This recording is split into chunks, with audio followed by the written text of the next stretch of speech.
The last time the transition process was delayed by the General Services Administration was in 2000 due to the Florida recount.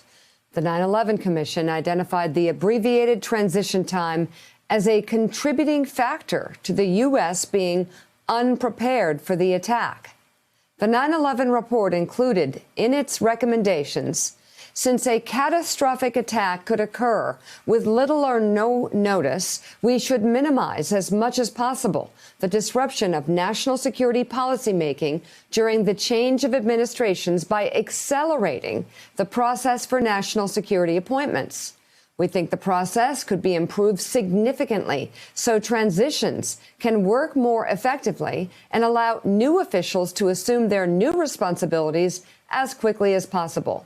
The outgoing administration should provide the president-elect as soon as possible after Election Day with a classified, compartmented list that catalogs specific operational threats to national security, major military or covert operations, and pending decisions on the possible use of force.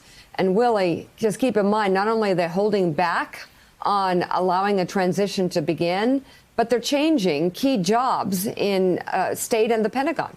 Yeah, especially at the Pentagon, the leadership effectively decapitated there as of now. Let's turn to a member of both the House Armed Services Foreign Affairs Committees, Democratic Congresswoman Chrissy Houlihan of Pennsylvania. She is an Air Force veteran, one of only 4 servicewomen currently serving in the House. Congresswoman, it's great to have you here. Thank you for your service always, but especially on this Veterans Day. And we want to talk specifically about veterans in a moment. But as someone who sits on Armed Services and Foreign Affairs, what is your level of concern right now about what Mika just talked us through? And that is that this transition is not being carried out as it traditionally has been, and that the Biden transition team may not be receiving the information and the briefings that it should have as he enters office.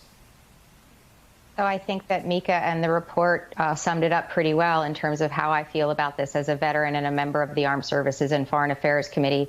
This potential exposure of our national security apparatus at this particularly kind of transitional period is very, very worrisome. And it's exactly, frankly, the kind of thing that active duty members have brought up to me, veterans have brought up to me, exactly the kinds of reasons why they wanted to see a transition of power from the Trump administration to the Biden administration, because they really felt as though, and I do as well, that we are playing with fire in a lot of ways when we're continually playing a shell game of who's in what seat. And that's very, very worrisome. And I would like to say that I'm surprised by the firing of Secretary Esper, but in fact, this is a scenario that many of our colleagues, myself included, have talked about for months and months leading up to this election. There are some people who will say, Congresswoman, well, it's just for about 68, 69 more days. How much damage could they do? What's your response to that based on some of the names we've seen and the people who've been now put in these really important seats with really important access to classified information and intelligence? Well, I would ask people who maybe come from other sectors, maybe the civilian sector or the education sector, to kind of put their brains around what it would mean to take the head off of an organization, to literally decapitate an organization.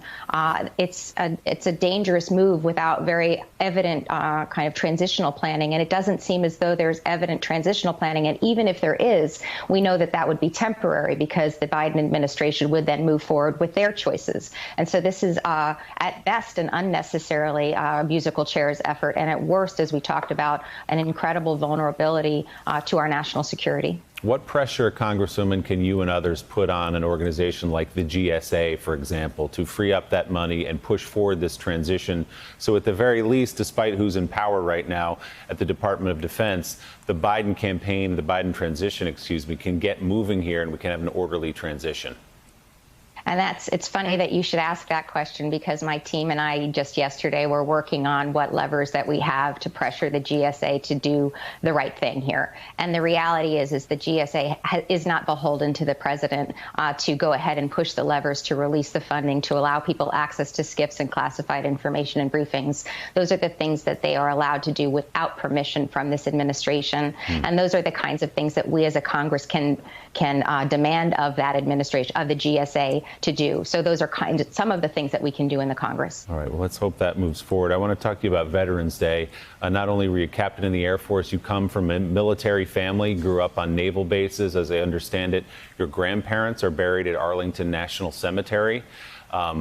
What's in front of us right now with veterans? So much of the last 4 years have been consumed by the daily scandal and the daily controversies around President Trump that I think in some ways we've lost sight of the struggles that some of our veterans are going through. You have not, though. You just put forth a bill that confronts the problem of veteran suicide, which remains front and center.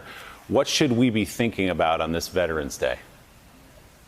So I was raised that your anniversary should never be celebrated, but you should be doing it every single day of the year. And this is somewhat how I feel about Veterans Day. Of course, we should take a pause to honor our veterans and service members, but we should also be doing that every single day with our actions. And so in Congress, even though this presidency has been distracting, we have been able to move forward on these issues, as you talked about, the issues of veteran suicide, bipartisanly legislated, went to the president's desk for signature. I started and helped start the Service Women and Women Veterans Caucus. As you mentioned, there are very, very few members of Congress who have served full stop, but there are also even fewer who are women. But we comprise about 20% of the military right now and growing. And so we can start working on making sure that we're taking care of service people, whether they are women or men. And those are the kinds of things that we should be doing every day in the Congress and every day in our lives. Thanks for checking out MSNBC on YouTube, and make sure you subscribe to stay up to date on the day's biggest stories. And you can click on any of the videos around us to watch more from Morning Joe and MSNBC. Thanks so much for watching.